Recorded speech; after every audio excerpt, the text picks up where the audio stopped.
Hi, this is the TCL 408 and I'll show you how to change lock screen wallpaper on this device.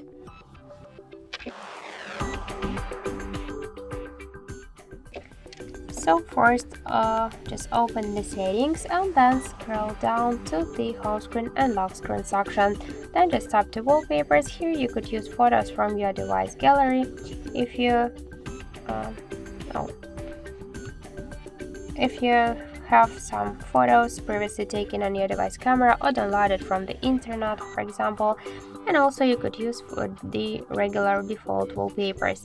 Just to set the wallpaper on your home, here we get the home screen. You could switch it to the lock screen to preview, then just tap to done, and now we can see the message that the wallpaper applied. Let's just check, and we could see that we just successfully changed our lock screen wallpaper.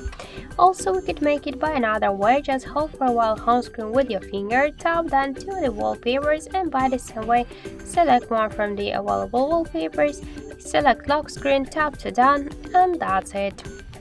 So thank you for watching, and if you find this video helpful, leave thumbs up and subscribe our channel.